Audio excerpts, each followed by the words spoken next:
Pretty much every year, bike manufacturers redesign their bikes and make them much more capable, that's what they claim.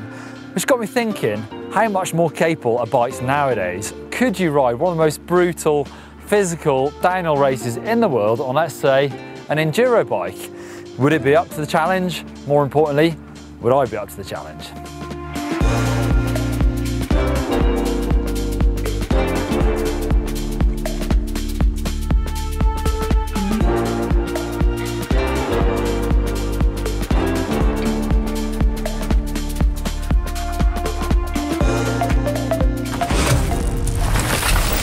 So to find out, we've teamed up with Canyon. I've flown halfway around the world to come here, to Whistler Crankworx, to race the infamously brutal Garbanzo Downhill aboard my Canyon Strive, Canyon's Enduro race rig. The Garbanzo Downhill is a Crankworx classic that's been going since 2004, and it's a real beast of a race.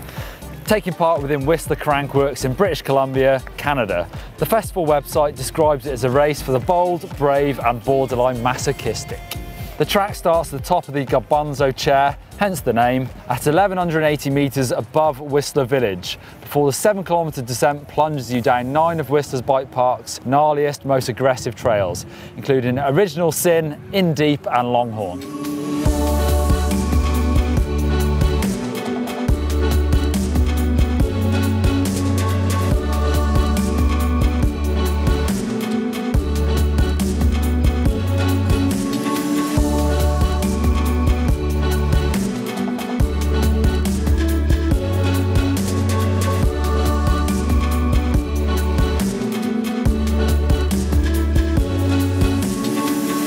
Okay, so it's tough, I think we've established that, but it's also ridiculously long. To put it into perspective, your average World Cup downhill takes sort of 3 to 5 minutes, whereas last year Sam Hill's winning time, a course record, was 12 minutes 46. Everyday amateur racers can expect to take about 19 minutes or so. By themselves, a really long downhill track or a really gnarly downhill track are bad enough. Put them together and it's a bike breaking, body breaking combination.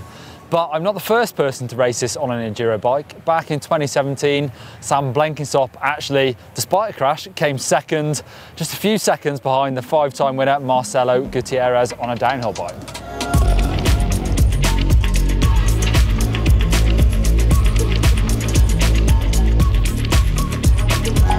So why would you choose an enduro bike? Well, the lightweight does mean they're agile.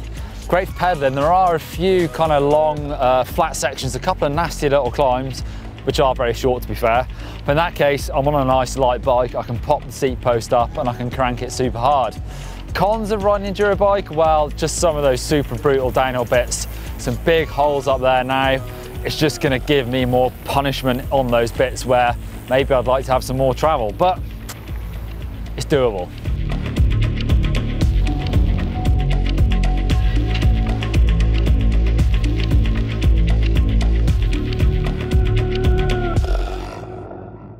I'm riding the Canyon Strive CFR 9.0 team, so it's got the premium carbon frame.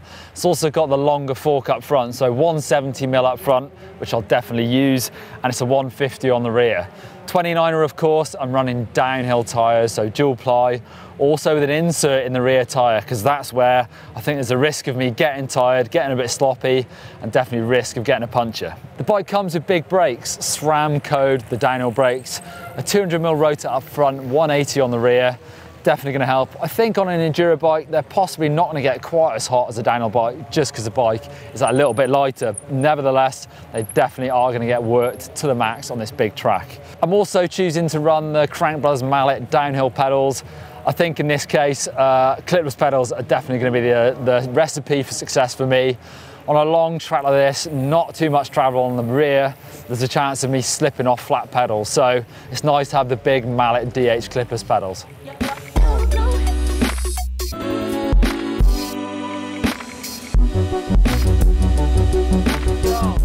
Right, here we go. Top of Garbanzo lift. About half an hour before my run. Some of the pro women are up here already. I'm a little bit early actually. I mistimed it. You can hear the beeps. That makes me feel nervous. The butterflies starting to come already. It's going to be tough. I know I keep saying that, but I've done one practice run and it is rough, it's gnarly. I'd forgotten how sort of gnarly the top of this track is.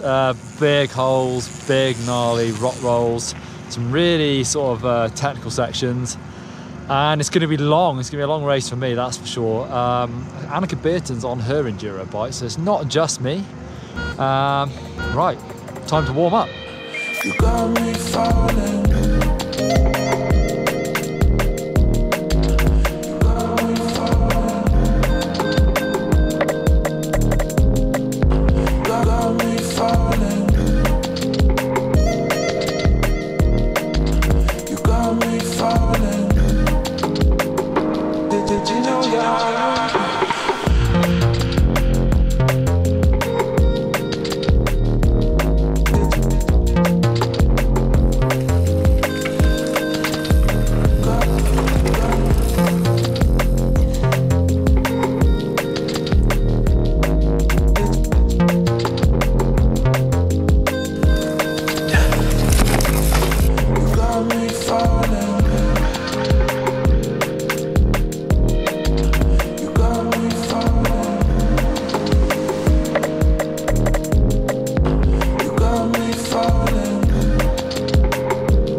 That was good. It's nice to be back on a racetrack.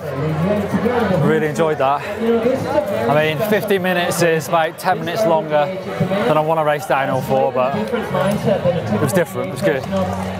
It's one hell of a challenge trying to save some energy, not crash. I had a big mistake, when you like grabbed too much front brake and front brake just washed, and I was like trying to unclip and didn't it. Luckily it gripped and I rode out, just pure luck, but made it. And ready mentally for... So I did it. I raced downhill on an enduro bike, and yeah, so did others. So I'd say definitely you can. It depends on the track to how good it will be, how fast it will be, but you'll definitely be able to do it. And actually I really enjoyed it. I think for me that was the right bike for this track to help me get down in one piece and not get completely tired. Loved it. It goes to show just how versatile an enduro bike is. And actually this bike is probably better than the downhill bike that I raced here 11 years ago. I reckon if you put them back to back, this probably wins. So there you go, loved it. If you want to see a video of Blake racing in Valparaiso over there, and you want to see the last time I raced properly, that was Andy's Pacifico. Didn't go quite to plan. Click down there, thumbs up if you love racing downhill, and subscribe, that'd be wicked. See you later.